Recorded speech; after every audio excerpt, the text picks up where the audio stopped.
민수기 30장은 서원에 대한 규례가 나옵니다. 우선 서원이 무엇인지 우리가 알아야 하겠습니다. 서원을 의미하는 히브리어 네데르는 하나님께 드리는 약속을 뜻합니다.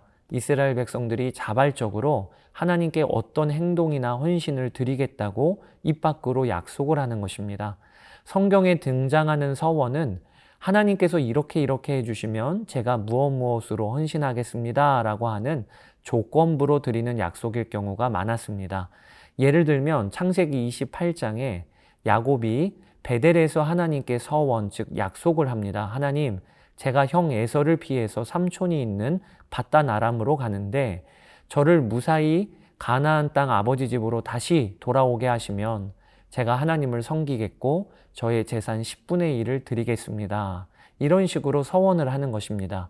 또 사무엘상 1장에 보면 한나는 자신에게 아들을 주시면 그 아들을 평생 하나님께 바치는 나실인으로 드리겠다라고 서원을 합니다. 이처럼 하나님께 조건부로 드리는 서원이 있었고요. 아니면 그저 하나님을 향한 충성스러운 마음으로 특정 기간을 정해 자신이 이 기간 동안에는 음식을 먹는 일에나 부부관계를 절제하고 하나님께 온전히 헌신하겠다 등의 서원을 하기도 했습니다. 나실인 서원이 그 대표적인 경우이죠. 성경은 기본적으로 이렇게 하나님께 서원을 하면 그것을 반드시 지켜야 한다고 하십니다. 전도서 5장 4절에서 5절 내가 하나님께 서원하였거든 갚기를 더디게 하지 말라. 하나님은 우매한 자들을 기뻐하지 아니하시나니 서원한 것을 갚으라. 서원하고 갚지 아니하는 것보다 서원하지 아니하는 것이 더 나으니. 여러분, 하나님은 약속한 것을 반드시 지키시며 이루어 가시는 신실하신 하나님이십니다. 이스라엘 백성은 그 하나님의 백성이기 때문에 하나님께 입 밖으로 서원하여 약속했다면 그것을 신실하게 지켜야 한다고 하나님이 말씀하시는 것입니다. 특히 남성들은 서원한 것에 대해서 지키지 않으면 그것이 죄가 된다고 하십니다. 특별히 오늘 민수기 30장은요. 서원을 한 사람이 한 남편의 아내이거나 혹은 아버지가 있는 딸일 경우에, 즉 여성이 서원을 했을 경우 어떻게 해야 하는가에 대한 가이드 규례가 이어집니다. 3절에 보면 이렇게 나옵니다. 또 여자가 만일 어려서 그 아버지 집에 있을 때 여호와께 서원한 일이나 스스로 결심하려고 한 일이 있다고 하자. 아버지를 모시고 있는 어떤 어린 딸이 하나님께 서원을 하면 그러면 아버지가 듣고 아무 말씀하지 않으셨다. 그러면 그 서원은 지켜야 한다는 것입니다. 아버지가 허락을 한 것이니까 말입니다. 그러나 아버지가 딸의 서원을 들으시고 그 서원하기를 허락지 않으시면 그러면 그 서원은 하나님께서도 받지 아니하신다 하시는 겁니다. 이것은 남편을 둔 아내의 경우도 마찬가지입니다. 6절에서 8절 또 혹시 남편을 맞을 때에 서원이나 결심한 서약을 경솔하게 그의 입술로 말하였으면 그의 남편이 그것을 듣고 그 듣는 날에 그에게 아무 말이 없으면 그 서원을 이행할 것이요 그가 결심한 서약을 지킬 것이니라. 그러나 그의 남편이 그것을 듣는 날에 허락하지 아니하면 그 서원과 결심하려고 경솔하게 입술로 말한 서약은 무효가 될 것이니 여호와께서 그 여자를 사하시리라. 이처럼 민수기 30장은 아버지의 권위 아래에 있는 어린 딸이나 남편을 둔 아내가 서원했을 경우라는 아주 특별한 상황에 대해서 말씀이 이어지고 있는 것입니다. 여러분 중에는 오늘 말씀을 읽으시면서 혹 기분이 나쁜 분이 있으실 수도 있겠어요.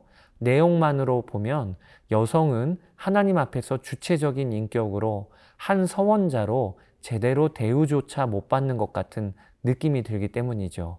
그러나 오늘 본문은요, 구약시대 당시의 눈으로 읽어보면 매우 파격적으로 여성의 인권을 보장해주고 높여주는 말씀임을 알게 됩니다. 그 눈으로 여러분들이 오늘 본문을 보시면 좋겠습니다. 당시 경제활동권이 없었던 여성들, 특히 어린 딸들이나 한 남자의 아내인 경우에는 민수기 30장이 없었다면 그러면 하나님께 서원을 올려드릴 꿈도 못 꾸었을 것입니다. 왜냐하면 서원을 하면서 하나님께 올려드릴 소유 자체가 없는 자들이었으니까 말입니다. 그런데 하나님은 오늘 규례를 주심으로 그 당시에 소유도 없었던 어린 딸이나 아내들도 서원할 수 있도록 길을 열어주신 것입니다. 대신 그 아버지나 남편들이 양해를 해주어야 한다고 하신 것이지요. 이 말씀을 주심으로 여성들은 하나님께 배려를 받게 된 것이고 또 아버지나 남편들에게도 배려받을 수 있는 길이 열리게 된 것입니다. 이런 관점으로 오늘 본문을 읽어보시면 좋겠습니다. 또 하나 우리가 생각해 보아야 할 것이 있습니다. 하나님은 전장인 민수기 28장과 29장을 걸쳐 제사규례를 말씀하시지 않으셨습니까? 하나님께 예배를 드리라 라고 하는 말씀이었지요. 그리고 이어지는 30장이 서원에 대한 규례인 것, 이 구조가 여러분 무엇을 말해주고 있는 것인지 우리가 묵상해 보면 좋겠습니다. 하나님께 바른 예배를 드리는 자에게 나타나는 역사가 있다는 것입니다. 그것이 자신의 삶을 하나님께 헌신하고 드리고 싶은 갈망이 일어나는 것이죠. 그것을 민수기 28장, 29장, 30장의 구조가 보여주고 있다고 저는 생각이 듭니다. 하나님께 나아가면 나아갈수록 그분과 교제하면 할수록 우리 안에 자연스럽게 일어나는 역사가 하나님, 내 삶과 마음을 더 바쳐 드립니다. 하나님께 올려드립니다. 이렇게 된다는 것입니다. 그래야 정상이라는 거예요. 왜냐하면 우리 하나님은 알면 알수록 너무 좋으시고 아름다우시며 영광스러운 분이시기 때문입니다. 사랑하는 여러분, 살아계신 하나님께 서원을 드리고 싶고 그것을 지키며 살고 싶은 그 마음, 그것은 오직 내가 하나님의 백성이 되어 그분과 교제하고 있기 때문에 일어나는 마음입니다. 신약 성경에 와서는 서원에 대한 규례가 구약만큼 강조되는 구절은 찾아보기가 어렵습니다. 그러나 하나님 앞에서 진실한 삶을 살며 우리의 삶 전체를 거룩한 산 제물로 바치라는 등의 전적인 헌신에 대한 요구들이 신약 성경에서는 이어지고 있습니다. 자, 이제 민수기 30장을 함께 읽어보도록 하겠습니다. 제 30장. 모세가 이스라엘 자손 지파의 수령들에게 말하여 이르되 여호와의 명령이 이러하니라. 사람이 여호와께 서원하였거나 결심하고 서약하였으면 깨뜨리지 말고 그가 입으로 말한 대로 다 이행할 것이니라. 또 여자가 만일 어려서 그 아버지 집에 있을 때에 여호와께 서원한 일이나 스스로 결심하려고 한 일이 있다고 하자. 그의 아버지가 그의 서원이나 그가 결심한 서약을 듣고도 그에게 아무 말이 없으면 그의 모든 서원을 행할 것이요 그가 결심한 서약을 지킬 것이니라.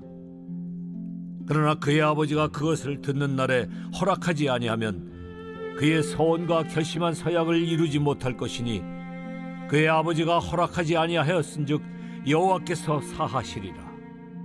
또 혹시 남편을 맞을 때 서원이나 결심한 서약을 경솔하게 그의 입술로 말하였으면 그의 남편이 그것을 듣고 그 듣는 날에 그에게 아무 말이 없으면 그 서원을 이행할 것이요 그가 결심한 서약을 지킬 것이니라. 그러나 그의 남편이 그것을 듣는 날에 허락하지 아니하면 그 서원과 결심하려고 경솔하게 입술로 말한 서약은 무효가 될 것이니 여호와께서 그 여자를 사하시리라. 과부나 이혼당한 여자의 서원이나 그가 결심한 모든 서약은 지킬 것이니라. 부녀가 혹시 그의 남편의 집에서 서원을 하였다든지 결심하고 서약을 하였다 하자. 그의 남편이 그것을 듣고도 아무 말이 없고 금하지 않으면 그 서원은 다 이행할 것이요 그가 결심한 서약은 다 지킬 것이니라. 그러나 그의 남편이 그것을 듣는 날에 무효하게 하면 그 서원과 결심한 일에 대하여 입술로 말한 것을 아무것도 이루지 못하나니 그의 남편이 그것을 무효하게 하였은즉 여호와께서 그 부녀를 사하시느니라. 모든 서원과 마음을 차지하기로 한 모든 서약은 그의 남편이 그것을 지키게도 할 수 있고 무효하게도 할 수 있으니 그의 남편이 여러 날이 지나도록 말이 없으면 아내의 서원과 스스로 결심한 일을 지키게 하는 것이니 이는 그가 그것을 들을 때에 그의 아내에게 아무 말도 아니하였으므로 지키게 됨이니라. 그러나 그의 남편이 들은 지 얼마 후에 그것을 무효하게 하면 그가 아내의 죄를 담당할 것이니라. 이는 여호와께서 모세에게 명령하신 규례니 남편이 아내에게 아버지가 자기 집에 있는 어린 딸에 대한 것이니라.